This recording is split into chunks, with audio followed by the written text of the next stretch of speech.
Environment destroys children. Environment shapes the future. আপনার সন্তানের জন্য আপনি কতটা ব্যস্ত? School, coaching, dress, smartphone, gift সবই আছে, কিন্তু কখনো কি গভীরভাবে ভেবে দেখেছেন যে সন্তানের হাতে আপনি দামি ঘড়ি দিলেন, যদি সেই হাত কখনো নামাজে উঠল না? যার ভবিষ্যতের জন্য হাজার হাজার লাখ লাখ টাকা ব্যয় করলেন, যদি সে আল্লাহর কাছে সফল না হতে পারে? একবার হৃদয়ে হাত রেখে ভাবুন তো, আমরা সন্তানকে ভবিষ্যৎ দিচ্ছি নাকি শুধু দুনিয়া দিচ্ছি? একটা শিশু যখন জন্মায় সে নিষ্পাপ, পবিত্র।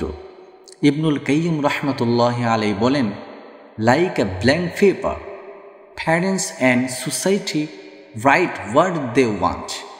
তাই প্রশ্ন আজ আমাদের জন্য, আমরা কি সন্তানের জীবনে ঈমান শিখাচ্ছি, সন্তানের জীবনে ঈমান লিখে দিচ্ছি, নাকি দুনিয়ার শব্দ ভাষা লিখে দিচ্ছি?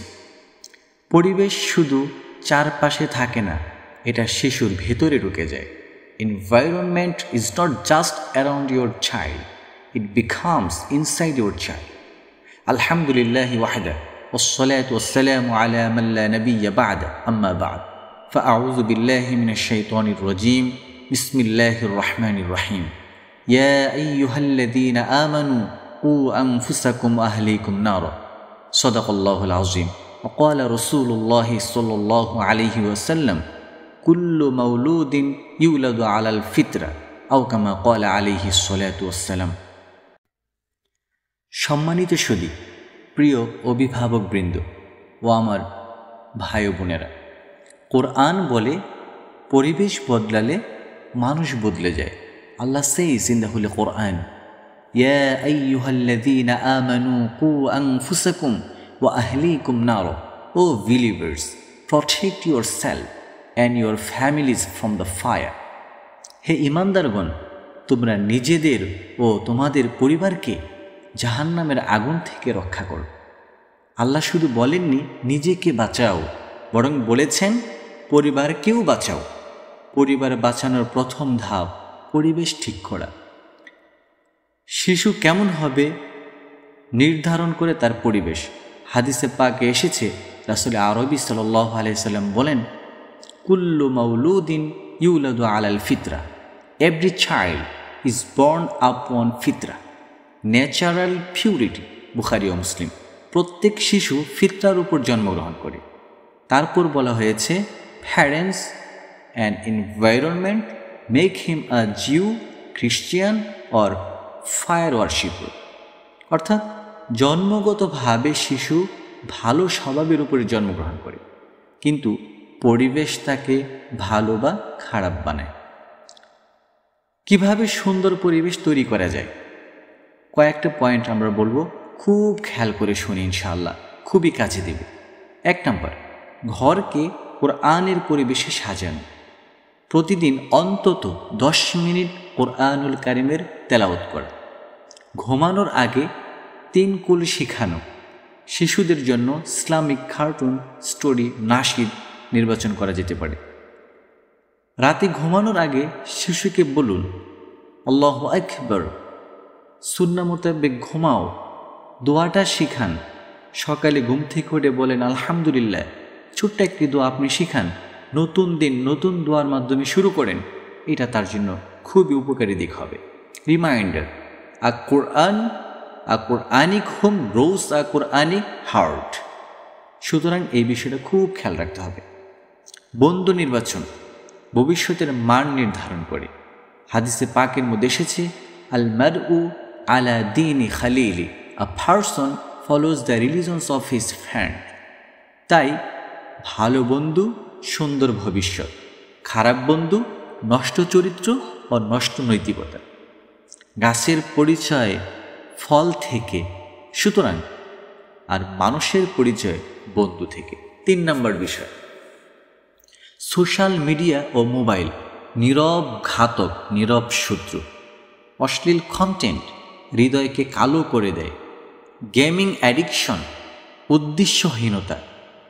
টিকটক রিলস মনোযোগ ভেঙ্গে চুরমার করে দেয়, ধ্বংস করে দেয়। If you don't control the screen will control your child. So প্রিয় অভিভাবক, you have to be very careful about it. সমাধান কি? নির্দিষ্ট স্ক্রিন টাইম, পড়াশোনা ইবাদতের পরে অনুমতি, filter monitoring, parental control, it's very important. সুতরাং এই বিষয়টা খুব বেশি খেয়াল রাখতে হবে। 4 নম্বর বিষয়, মা বাবা হচ্ছে সন্তানের প্রথম পরিবেশ। বাবা মা নামাজে তো সন্তান নামাজে, বাবা মা শালীন তো সন্তান শালীন, বাবা মা দানশীল তো সন্তান দানশীল, বাবা মা ভদ্র সভ্য নম্র তো সন্তানও ভদ্র সভ্য নম্র হবে।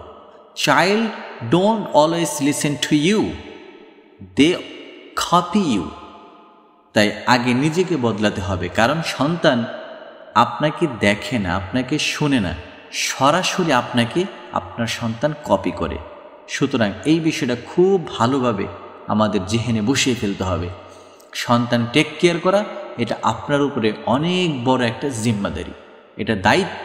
সুতরাং এই দায়িত্বে যদি আপনি কোনোভাবে অবহেলা করেন, এর খেসারত, এর ভুক্তভোগী আপনি নিজেই হবেন। সেটা এমনভাবে আপনার উপরে আসবে যেটা আপনি নিজে গ্রহণ করতে পারবেন না, এর ভার আপনি নিতে পারবেন না। সুতরাং এখনই সময় আপনাকে ওইভাবে গড়তে হবে আপনার সন্তানকে। আজ যদি আমরা স্মার্টফোন দিই কিন্তু কোরআন না দিই, তবে সন্তান স্মার্ট হবে কিন্তু সৎ হবে না।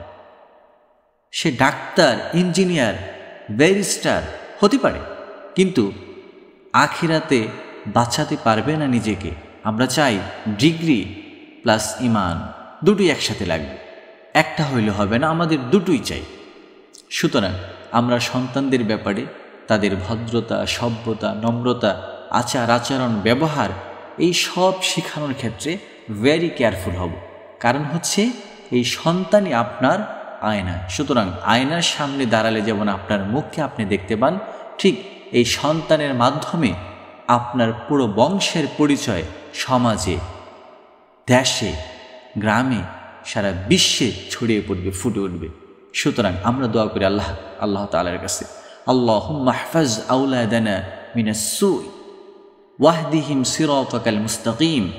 ইয়া আল্লাহ, protect our children from bad environment and guide them on your straight paths. হে আল্লাহ, আপনি আমাদের সন্তানদের খারাপ পরিবেশ থেকে হেফাজত করুন এবং তাদের সরল সঠিক পথে চলার তৌফিক দান করুন। প্রিয় অভিভাবকবৃন্দ, আমরা যদি আজ পরিবেশ পরিবর্তন করি, আগামীকাল সন্তান নিজের ভবিষ্যৎ বদলাবে। চলুন আমরা সিদ্ধান্ত নেই সন্তানকে শুধু সফল না, সুন্দর মানুষ রূপে আমরা গড়ে তুলতে যাই, যে মানুষ এ দেশ ও জাতি এবং আমাদের দিন ও দুনিয়া উভয় জাহানের জন্য সফলতা বয়ে আনবে। আল্লাহ তাআলা আমাদের সকলকে নিজের সন্তানের ভবিষ্যৎ সুন্দর করার লক্ষ্যে এখনই খুব দ্রুত এই পদক্ষেপ গ্রহণ করার তৌফিক দান করুন। আমিন। ওয়া আখিরু দাওয়ানা আনিল হামদুলিল্লাহি রাব্বিল আলামিন।